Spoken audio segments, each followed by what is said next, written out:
तहे दिल से आप सबको हमारी तरफ से बहुत प्यार भरा नमस्कार। और जो भी चीज आपने स्टार्टिंग में देखी, अगर आप वीडियो के एंड तक बने रहेंगे तो आप एक एक चीज का डिटेल में नॉलेज आप जान पाएंगे और इस वीडियो का असली मकसद जो है वो भी पहचान पाएंगे। चलिए वीडियो को शुरू करते हैं। सबसे पहले हम लोग वीडियो में इस बार देखेंगे दो बाबाओं की ऐसी स्टोरीज जो कि दो डिजीज आपके सामने लेकर आए हैं, जो कि तबाही मचा चुके हैं इंडिया में, पिछली सदी से चलते आ रहे हैं। सो वो जो दो डिजीज हैं वो कौन लेके आए हम लोग के? सबसे पहले जो बाबा लेके आए वो है चेतन भगत बाबा, हमारे फेवरेट। उनको हम लोग इंट्रोड्यूस करते हैं। चलिए बाबा थोड़ी सी जल्दी, बाबा थोड़ी सी जल्दी। एडिटर एडिट करो यार, एक चुप्पे से फोटो लगा दो, बहुत बढ़िया। ठीक, अब जो दूसरे बाबा हैं ये लाए हैं डिजीज वाई। और ट्रस्ट मी, मैं एक्स वाई से आपको मैथ नहीं पढ़ाऊंगा, मैं डिजीज के बारे में बात कर रहा हूं। तो वाई जो है वो है बहुत अच्छे बाबा है, वो यूट्यूब पे कदम रख दिए, क्या तगड़े यूट्यूबर बाबा है। वो है उत्कर्ष कौशल बाबा। और ये आए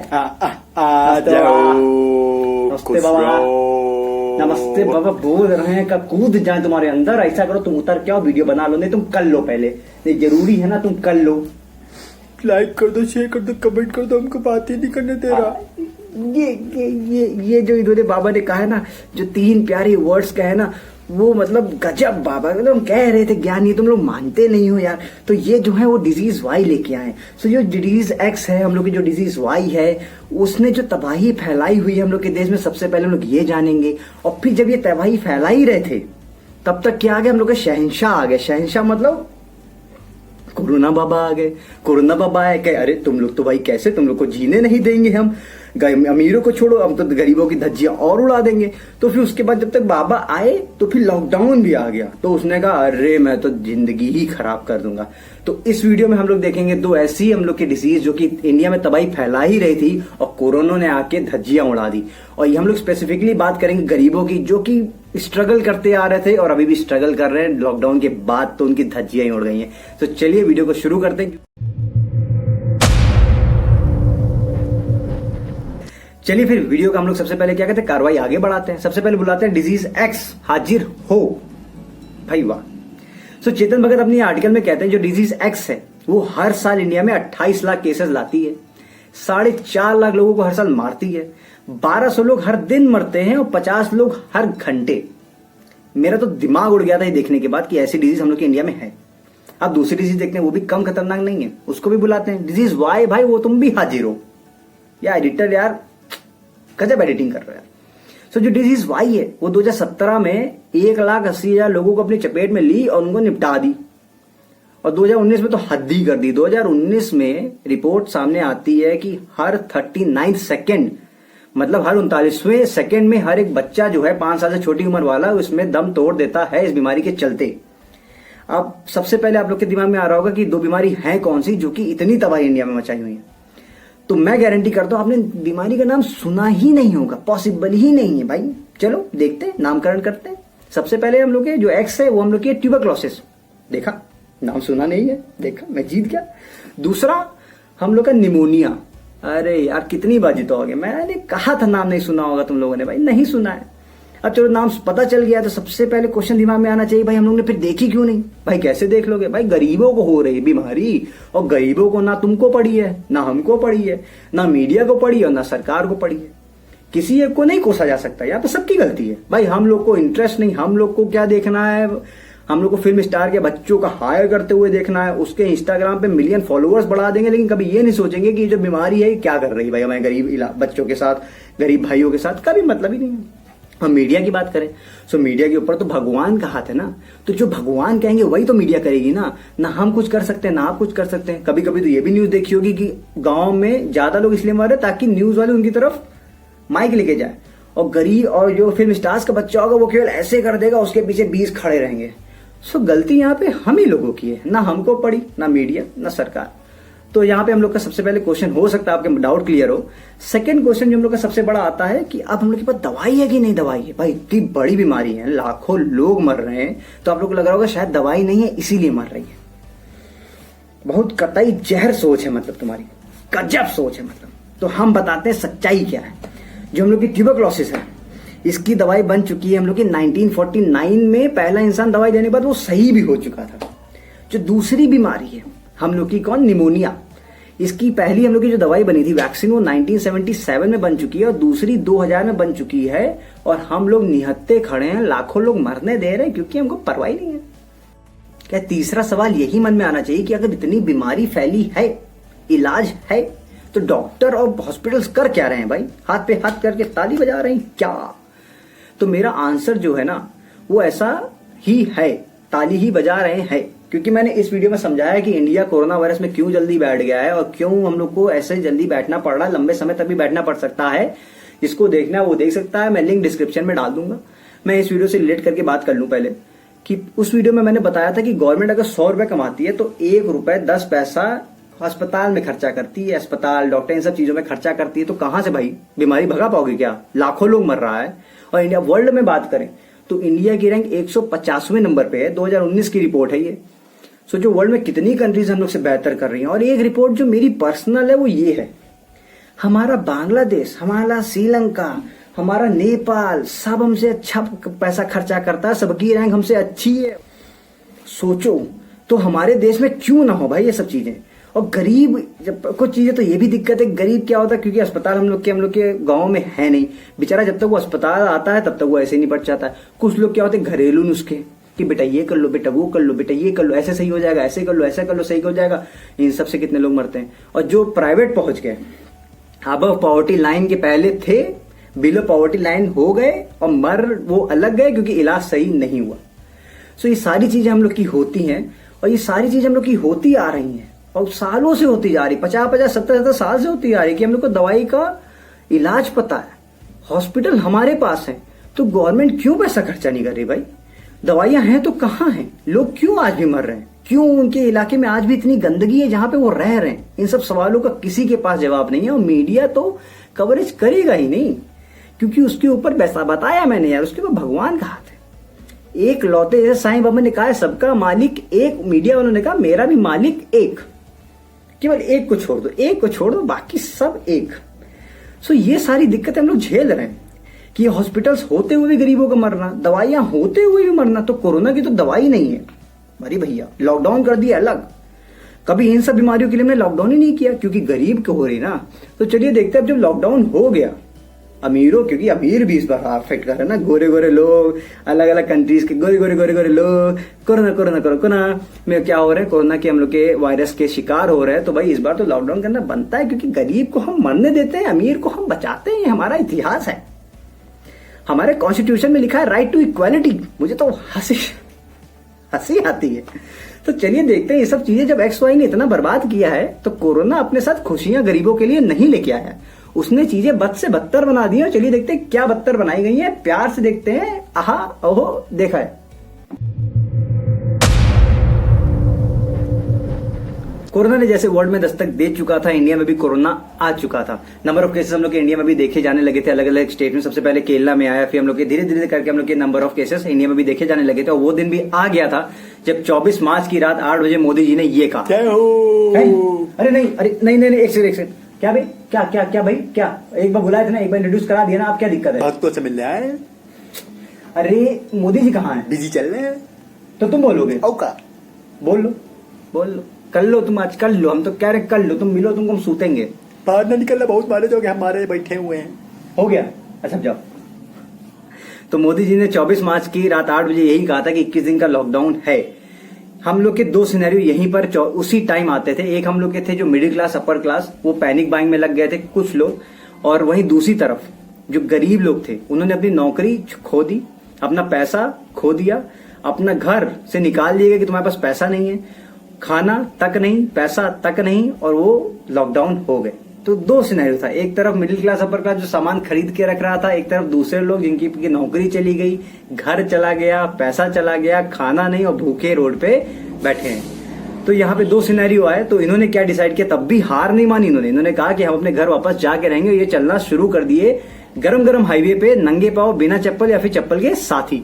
तो मैं कुछ का नाम यहाँ पे लेना चाहूंगा। सबसे पहले हम लोग के महेश जाना, जो कि 20 साल का लड़का है, इसने 1700 किलोमीटर साइकिल चलाई महाराष्ट्र से उड़ीसा अपने घर पहुंचने के लिए। गजब यार। सेकंड जो है हम लोग के रणवीर सिंह है, ये बॉलीवुड एक्टर नहीं है, और ये क्या किए, 200 किलोमीटर चले हम लोग के आगरा से हम लोग के दिल्ली तक आए और ये अपने सह नहीं पाए और डिहाइड्रेशन की वजह से इनकी मृत्यु हो गई। नेक्स्ट है हम लोग की कालीबाई खेवट, गजब की लेडी थी। ये 500 किलोमीटर हम लोग की ट्रैवल की, मथुरा से आई वो, हम लोग की यूपी से आई वो, पटना में गई और वहां पे जाके ये प्रेग्नेंट थी, अपनी बेबी को उन्होंने वहां पे जाके जन्म दिया 500 किलोमीटर चलने के बाद। Hats off. फिर हम लोग क्या है जैमलो मकदम, ये 12 साल की छोटी सी लड़की थी जो कि ट्रैवल कर रही थी छत्तीसगढ़ से तेलंगाना, और बेचारी रास्ते में ये दम तोड़ दी जब उसका घर केवल 11 किलोमीटर बचा हुआ था। जैसे कि मैंने कहा, मोदी जी ने कहा था जान है तो जहान है, इन 21 लोगों ने जान खो दी अपने वापस घर जाने के चक्कर में, तो इनको जहान अब कौन देगा? पहला सवाल तो मेरा ये है। अगर हम लोग अब ये देखें कि इतने लाखों के माइग्रेंट वर्कर्स हम लोग के शहर में पहुंचे कैसे, तो इसके लिए आपको मेरे साथ थोड़ा सा पीछे आना पड़ेगा। 1991 की बात करेंगे। द ग्रेट इंडियन लिबरलाइजेशन हम लोग का उसी साल पे हुआ था। जो भी हम लोग की कॉर्पोरेट कंपनीज थी, जो भी हम लोग इंडस्ट्रीज थी, उनमें जो भी रिस्ट्रिक्शंस थे, मतलब जो भी उनकी कठिनाइयां आ रही थी उनको बिजनेस करने के लिए, तो गवर्नमेंट ने उन सारी चीजों को सुना, कहा अच्छा ये दिक्कत हो रही है तुमको, ये दिक्कत हो रही है तुमको, ये दिक्कत हो रही है, अच्छा चलो ऐसा करते हैं, तुम्हारी ये दिक्कत सॉल्व कर देते, तुम्हारी ये दिक्कत सॉल्व कर देते, आप ठीक। और जो नीचे ऐसे हाथ जोड़े बैठे हुए थे कि भैया एग्रीकल्चर वाले और रूरल एरियाज वाले कि भैया हमारा थोड़ा भला कर दो, उन तक तो देखा भी नहीं गया था। और हम सबको ये पता है कि उस टाइम ही दिक्कत हो रही थी हम लोग के एग्रीकल्चर सेक्टर में, चाहे वो हम लोग की उनकी बंधुआ मजदूरी कराई जाती हो, चाहे उनसे जोर जबरदस्ती बंदूक की नोक पे उनकी जमीन अपने पे लिखवा ली जाती हो, चाहे जब वो अगर उनकी फसल उग जाती थी तो जो जा रहे होते थे खुशी खुशी, मैं तो बेचूंगा, मैं तो बेचूंगा, मैं तो बेचूंगा, तो यहाँ पे कहते थे मिडिल मैन बेचने तो नहीं देंगे हम तुमको, तुम हमको यही फसल आधे दाम पे बेचोगे और हम इसको बाजार में दुगने दाम पे बेचेंगे, रोक सको तो रोक लो। तो ये सारी चीजें वहां पर होती थी। तो ऐसे होते होते क्या होता गया, चला गया कि गरीब और गरीब और गरीब और गरीब और गरीब, और जमीन अमीन खो के वो सारे अपने दुख वुख छोड़ के, गांव छोड़ के शहर चलाया। तो अब शायद आपको समझ में आ गया होगा कि क्यों हम लोग के इतने लाखों के माइग्रेंट वर्कर्स हैं जो कि अलग अलग स्टेट्स में अपना घर छोड़ छोड़ के जाते हैं। उनका केवल एक मकसद होता है कि वो खा के सुकून से सो सके और अगले दिन फिर कमा सके, जो कि लॉकडाउन की वजह से एकदम उनका बंद हो गया था और वो पैनिक कर गए थे सब। इसीलिए हम लोग ने क्या देखा, कुछ जगह हम लोग ने प्रोटेस्ट देखा कि जैसे मान लीजिए हम लोग आनंद विहार जो हम लोग का दिल्ली का था, वहां पे प्रोटेस्ट हुआ, लाखों की संख्या में माइग्रेंट वर्कर्स खड़े हो गए कि मुझे प्लीज अपने घर जाने दीजिए, मैं आपका जो आपने लॉकडाउन किया उसके खिलाफ नहीं हूं, बस मैं चाहता हूं कि मैं अपनी फैमिली के साथ जाऊं, क्योंकि मेरे पास नौकरी पैसा कुछ भी नहीं है। और जैसे कुछ जगह प्रोटेस्ट हुए तो गवर्नमेंट तुरंत ही एक रिलीफ पैकेज के साथ भी आई जो कि 1.7 लाख करोड़ का था। इसमें अलग अलग स्कीम्स भी प्रोवाइड की गई हम लोग की। कह रहे जो वुमेन्स थी उनको 3 महीने के सिलेंडर फ्री देने जाने लगे, जो मनरेगा में हम लोग के वर्कर्स थे उनका हम लोग का उनकी सैलरी बढ़ा दी गई थी। हम लोग के जो पीएम किसान हम लोग की जो स्कीम थी उसकी हम लोग की फर्स्ट इंस्टॉलमेंट जो थी हम लोग की 2000 की, वो भी लागू कर दी गई थी। जो हम लोग के फ्रंट लाइन वर्कर्स हैं, हेल्थ केयर हम लोग के जो वर्कर्स हैं, उनका 50 लाख का हेल्थ इंश्योरेंस करा दिया गया था। और जो भी हम लोग के कॉर्पोरेट सेक्टर में है वो 3 महीने की सैलरी अपनी एडवांस में ले सकते थे। ये सारी फैसिलिटी गवर्नमेंट ने प्रोवाइड तो की, लेकिन गरीब लोग केवल यही चाहते थे कि जो वो माइग्रेंट हैं वो ना रहे, वो चुपचाप अपने घर पहुंच जाए। बट फिर भी गवर्नमेंट ने उनकी एक नहीं सुनी, क्योंकि वो थे गरीब। और वहीं दूसरी तरफ अगर मैं बात करूं तो वहां पे जो हम लोग के फंसे हुए इंडियंस थे जो दूसरी कंट्रीज में थे, जहां पे नंबर ऑफ केसेस एक्सपोनेंशियली लाखों में पहुंच चुके थे, वहां से क्या हुआ, एयर इंडिया हमने भेजी, वहां पे क्या हुआ, हमने अलग अलग अपनी फ्लाइट्स भेजी, हम लोग ने चाइना से लोग अपने बुलाए, हम लोग ने अलग अलग कंट्रीज से अपने अपने लोग बुलाए, और ये बहुत अच्छा इनिशिएटिव है। लेकिन जब हम लोग जो मोस्ट अफेक्टेड कंट्रीज है वहां के लोग बुलाने में अगर हम लोग नहीं डर रहे हैं, उनकी स्क्रीनिंग कर सकते हैं, सो जो माइग्रेंट वर्कर्स हैं जो इंडिया में ही थे उनको हम लोग को वापस भेजने में क्यों दिक्कत हो रही है, हम लोग क्यों उनको नहीं सुने। और गवर्नमेंट ने उनकी बात नहीं सुनी। 21 दिन का लॉकडाउन कंप्लीट हो गया और वो बेचारे जहां के जहां फंसे थे वहीं के वहीं फंसे रह गए। गवर्नमेंट की जो भी हम लोग की स्कीम्स थी, जो भी हम लोग के किचन्स वगैरह थे, उन्होंने खाना प्रोवाइड किया। हम लोग के पास कोई न्यूज नहीं कि खाना 3 टाइम प्रोवाइड किया गया, 1 टाइम प्रोवाइड किया गया, नहीं प्रोवाइड किया गया, 2 दिन में प्रोवाइड किया गया, क्योंकि मीडिया को तो फुर्सत ही नहीं। मीडिया को क्या चाहिए कि भैया एक कम्युनिटी न्यूज दो, हम 10 दिन उसमें निकाल देंगे। और उनको एक कम्युनिटी न्यूज मिल गई और उन्होंने 10 दिन निकाल दिए। बट 21 दिन में हमको एक न्यूज ऐसी नहीं मिली कि जो कम्युनिटी किचन्स हैं उसमें जो खाना मिल रहा है गरीबों को, कितना मिल रहा है, कितने दिन में मिल रहा है, क्या क्या खाना मिल रहा है, क्या मतलब उनको जो पोषण चाहिए वो तो मिल रहा है। ऐसा तो नहीं कि चावल ही केवल सादा चावल दिया जा रहा है, ऐसे कोई भी न्यूज हम लोग के पास नहीं थी। बट गरीबों ने, हम लोग ने सारे जितने भी हम लोग के जो पुअर हैं उन्होंने प्राइम मिनिस्टर की बात का सम्मान किया, उन्होंने 21 दिन तक वेट किया। लेकिन 21 दिन बाद जब प्राइम मिनिस्टर नरेंद्र मोदी ने एक्सटेंड किया लॉकडाउन, तो भी ऐसी कोई भी स्टेट आगे नहीं आई कि वो कहे कि मैं माइग्रेंट्स वर्कर्स को मैं उनके घर तक वापस पहुंचाऊंगी। कोई भी नहीं है। इनफैक्ट यहां पर और चौंकाने वाली बात यह है कि जो हम लोग के गुजरात के टूरिस्ट थे जो उत्तराखंड में फंसे हुए थे, इन्होंने लॉकडाउन के रूल्स को तोड़ा, वहां के उत्तराखंड के चीफ मिनिस्टर से बात की और अपने सारे टूरिस्ट को वापस बुला लिया स्पेशल बस भेज के।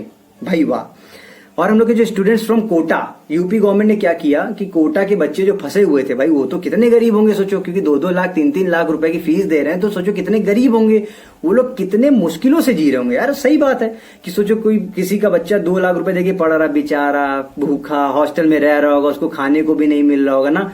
सो उनको बुलाना बहुत जरूरी था यहाँ पर। सो इसलिए यूपी गवर्नमेंट ने क्या किया, उनको वहां भेजा। हम लोग के 10,000 से ज्यादा बच्चे हम लोग के वापस यूपी में आ गए हम लोग के कोटा से। और ये सब स्पेशल रिक्रूटमेंट की वजह से हुआ कि गवर्नमेंट ने क्या किया, सेंट्रल गवर्नमेंट से परमिशन मांगी, सेंट्रल गवर्नमेंट दे दी। और जो अमीरों के बच्चे थे, जो पढ़ते जा रहे थे, जो लाखों रुपए खर्चा करके वहां पढ़ रहे, वो चुपचाप क्या हुआ, अपने मम्मी पापा के पास वापस आ गए। 1-2 साल की जो गरीब बच्ची, उसको अपने गांव में दादी मिलने का कोई हक नहीं था, लेकिन एक 12th क्लास का बच्चा जो IIT के लिए प्रिपेयर कर रहा था, वहां अच्छे से रह रहा था, AC उसके रूम में था, लेकिन उसको अपने माँ बाप से मिलाने के लिए गवर्नमेंट ने क्या समझा, वो ज्यादा इंपॉर्टेंट समझा। एक और हम लोग क्या है, हम लोग के जो वाराणसी तेलंगाना के जो पिलग्रिम्स थे, उनको भी बसेस भेज के वापस किया गया। सो यहाँ पे तो हो गई बात कि हम तो मुस्लिम जो पुअर लोग होंगे वो तो यही सोच रहे होंगे कि मैं बेवकूफ हूं क्या। मतलब आपने कहा 21 डे लॉकडाउन, मैंने कहा ठीक। जो बेचारे नहीं समझे वो वापस पैदल पैदल चलने गए, कुछ ने अपनी जिंदगी तक खो दी। आपने कहा मैं पैकेज लाया, हम लोग ने कहा ठीक। फिर आपने कहा कि चलो ठीक है 21 दिन सह लो, हम लोग ने कहा ठीक। फिर उस 21 दिन में हम लोग क्या देख रहे हैं कि अलग अलग फ्लाइट्स हम लोग की अलग अलग कंट्रीज जा रही, वहां के लोगों को ला रही, लेकिन हम माइग्रेंट्स वर्कर्स आज भी फंसे हुए हैं। ठीक, हम लोग ने वो भी माना ठीक। फिर जब 21 डे लॉकडाउन एक्सटेंड हुआ तो आपने कहा बस, जब हम लोगों ने जब प्रोटेस्ट किया तो आपने तब भी कहा अब नहीं, बस कुछ दिन और रुक जाओ ठीक। तब भी हम लोग क्या देख रहे हैं कि स्टेट्स गवर्नमेंट्स क्या कर रही हैं, अब अपने अमीर लोगों के पिलग्रिम्स, क्योंकि पिलग्रिम्स को बुलाना जरूरी है, टूरिस्ट को बुलाना वापस जरूरी है, लाखों रुपए देके जो स्टूडेंट्स पढ़ रहे हैं उनको भी बुलाना जरूरी है, लेकिन जो माइग्रेंट वर्कर जो बॉर्डर्स में फंसे हुए हैं 1 महीने से ज्यादा, उनको वापस भेजना जरूरी है ही नहीं। सो ये होता है हम लोग का डिस्क्रिमिनेशन। जैसे ही मैंने वर्ड यूज किया डिस्क्रिमिनेशन, हमको पता है इस वक्त काफी लोग डिसएग्री करेंगे और आपके मन में एक ही क्वेश्चन आ रहा होगा, यार कौशल 10 लाख 20 लाख 30 लाख पता नहीं कितने माइग्रेंट वर्कर्स हैं यार, 5 लाख हम लोग टोटल टेस्टिंग की हैं और तुम कंपेयर कर रहे हो हम लोग को उनसे, कह रहे हो 30 लाख की टेस्टिंग करो, उनको वापस गांव भेजो। गांव में अगर मान लो एक भी अगर छूट गया ना तो पूरा गांव पूरा देश खतरे में आ जाएगा। क्या चूतिया बना रहे हो? तो सबसे पहली चीज, मैं चूतिया नहीं बना रहा हूं, कोशिश यही है कि चूतिया ना बनाऊं। और जो आपका क्वेश्चन है बिल्कुल वैलिड है। मैं भी नहीं कह रहा हूं कि भाई सारे के सारे माइग्रेंट वर्कर्स को भेज दो, भाई बहुत बर्डन हो जाएगा, कोरोना से लड़े कि माइग्रेंट वर्कर से लड़ना पड़ेगा फिर, ठीक। तो मैं यहाँ पे आपसे एग्री कर रहा हूँ, लेकिन मेरे एक चीज है वो आपको एग्री करनी पड़ेगी, वो ये चीज है कि पहले तो जो 10 लाख, अगर हम लोग एग्जाम्पल मांगे 10 लाख हम लोग के माइग्रेंट्स हैं जो यूपी बॉर्डर पे खड़े हैं, ठीक। उनको 3 कैटेगरीज में डिवाइड करो। पहले जो 60 से ज्यादा बुढ़े हैं, जो प्रेग्नेंट वुमेन्स हैं, जो न्यू बॉर्न बेबीज हैं 1 महीना 2 महीना 3 महीना, उनको अब इनको एग्जेम्प्ट कर दो, हमको कोई दिक्कत नहीं है, क्योंकि हाँ WHO भी कहता है कि जो 60 साल से ज्यादा बुढ़े हैं उनको अफेक्ट करता है कोरोना वायरस। जो प्रेग्नेंट वुमेन्स हैं, अब उनको खाना मिल रहा है रोड के किनारे, नहीं मिल रहा है, पता नहीं कितना तो क्या पोषण मिल रहा है, दाल मिल रही नहीं मिल रही, पता नहीं कुछ नहीं, तो वो वल्नरेबल है, एटलीस्ट उनको हटा दो। अब जो आगे छोटे बच्चे 1 महीने 2 महीने 3 महीने के, अब उनको कितनी ज्यादा केयर की जरूरत है, एटलीस्ट उनको उनके फैमिली तक ही पहुंचा दो। तो अगर यूपी गवर्नमेंट 11,000 बच्चों की टेस्टिंग करके उनको वापस अपने माता पिता से भरत मिलाप करा सकती है, तो अगर 10 लाख में से मान लो अगर 30,000 भी ऐसे हैं तो यूपी गवर्नमेंट को अभी तक कर देना चाहिए था। ऐसा नहीं यूपी गवर्नमेंट आगे नहीं है, यूपी गवर्नमेंट देखिए आगे आ गई है, वो 5 लाख माइग्रेंट वर्कर्स को लेने वापस जा रही है। लेकिन मेरा बस यही क्वेश्चन है कि हमेशा हम लोग की प्रायोरिटी दूसरी जगह ही क्यों रहती है भाई। हम लोग को 1 महीना इनको क्यों वेट कराना पड़ा, जब ये लोग इतने ज्यादा हम लोग को पता है वल्नरेबल हैं, ऐसी कंडीशन में लोग रह रहे हैं, हम लोग को 1 से 1.5 महीना क्यों लग गया, हमको आज तक नहीं पता। जो मैंने वर्ड यूज किया इसलिए, जो डिस्क्रिमिनेशन, वो मैं आज अभी भी एकदम मीन करूंगा उसको, डिस्क्रिमिनेशन तो हुआ है। अगर डिस्क्रिमिनेशन की बात हो गई है तो यहाँ पर गवर्नमेंट तो डिस्क्रिमिनेट कर दी है, लेकिन हम लोग कुछ ऐसे भी लोग हैं जो कि विदाउट डिस्क्रिमिनेशन, मतलब बिना भेदभाव के भी काम दिल से किए हैं। हम लोग को पता है कितने लोग आगे आ रहे हैं, हम लोग की किचन्स बना रहे हैं, अपने सोसाइटी में खाना बांट रहे हैं। और मैं एक लोग को स्पेसिफिकली नेम करना चाहूंगा, वो मेरे पापा हैं। और मेरे पापा और उनके दोस्तों ने पिछले 30 दिन से लगातार खाना बांटा है। उनको किसी की भी कॉल आती है कि भैया इस गांव में आज खाना नहीं है, तो वहां पे तुरंत टिफिन प्रोवाइड किए जाते हैं, चाहे वो गरीब हो, चाहे वो वही स्टूडेंट्स हो जो कि कोटा से आए गए थे, वो भी भूखे थे, उनको भी खाना इन्होंने तक प्रोवाइड किया था। So dad, love you for this and really love you. और ऐसा ही नहीं कि केवल हम ही लोग मदद कर रहे हैं, गरीब भी अपनी तरफ से पूरी की पूरी कोशिश कर रहा है। हम लोग का जो सीकर है, सीकर में कुछ माइग्रेंट वर्कर्स को ऐसे रहने के लिए रखा गया था, क्वारंटीन किया गया था, लेकिन क्योंकि वो लोग अब आदत से मजबूर, अब वो लोग क्या करेंगे, पुताई सब पेंटर थे, पूरा स्कूल पोत डाला भाई, पूरा स्कूल को A1 कर डाला भाई। और आप लोग देख तो रहेंगे, पूरा स्कूल पोत डाले भाई। तो ऐसा नहीं है एकदम, we can not take the credit कि सब कुछ हम ही लोगों ने किया है, सब कुछ अपर क्लास वालों ने, मिडिल क्लास वालों के लिए किया है, मिडिल क्लास वालों ने नीचे वालों के लिए। ऐसा कुछ भी नहीं है, हर कोई अपनी तरफ से बेस्ट कर रहा है। और इनसे जब पूछा गया कि आप क्यों कर रहे हो, उन्होंने यही कहा कि भाई बच्चे पढ़ेंगे, और जब मेरा बच्चा हो चाहे किसी और का बच्चा हो, उसकी पढ़ाई में नहीं रुकनी चाहिए। और ये इतनी प्यारी सोच जब इन्होंने ये बोला तो मेरा तो दिल गदगद हो गया। सो ऐसा भी काम हो रहा है हम लोग के इस लॉकडाउन के भीतर। गांधी जी ने खूब कहा है उनके लिए जो जनता की सेवा करते हैं, मतलब कि हमारे पॉलिटिशियंस। उन्होंने कहा है कि कभी भी कोई नेता अगर अपना कदम उठाए तो अपने दिमाग में उस सबसे गरीब इंसान को इमेजिन करे जिसको वो जानता हो, और फिर देखे कि जो कदम उठाया है वो उनके लिए सहायता करेगा कि नहीं करेगा। अगर नहीं करेगा तो कदम गलत है। और आज के समय में भारत में बहुत ही कम ऐसे पॉलिटिशियंस हैं जो कि इस वर्ड्स को फॉलो करते होंगे, और तभी हमारे गरीबों की ऐसी हालत होती जा रही है कि 70-70 साल 50-50 साल पुरानी बीमारियां उनको आज भी मरने पे दुश्वार करे दे रही हैं। और कोई भी चीज अगर आपदा देश पर आती है तो सबसे ज्यादा यही अफेक्टेड होते हैं। हमको सीरियसली नहीं पता कि ये सारी चीजें कब खत्म होंगी, और मुझे ये भी नहीं पता कि मुझे ये सब सारी चीजें खत्म करेगा कौन। बट ऐसी मैं आशा करता हूं कि अगर आप और मैं अगर जागरूक बनेंगे तो ये चीजें आने वाले टाइम में जरूर खत्म हो जाएंगी, अगर अभी नहीं खत्म होंगी तो। करता हूँ कि आपको वीडियो पसंद आएगी। पसंद आई तो कुछ नहीं करना, हमारी फैमिली छोटी सी है यूट्यूब पे, उसका हिस्सा बनना है। फैमिली आ गई है, आपको रेड बटन पे क्लिक करना है और इस फैमिली का हिस्सा बनिए, ताकि मैं आप सबको अपनी फैमिली में शामिल कर सकूं। अगर नहीं पसंद आई है कोई दिक्कत नहीं, आप कमेंट करो, मैं डाउट्स को सारे क्लियर करूंगा। तब तक के लिए मुझे इजाजत दीजिए और ऐसे ही प्यार देते रहिए ताकि मैं आपके सामने ऐसी ढेर सारी वीडियोस ला सकूं। तब तक के लिए नमस्कार, बाय बाय।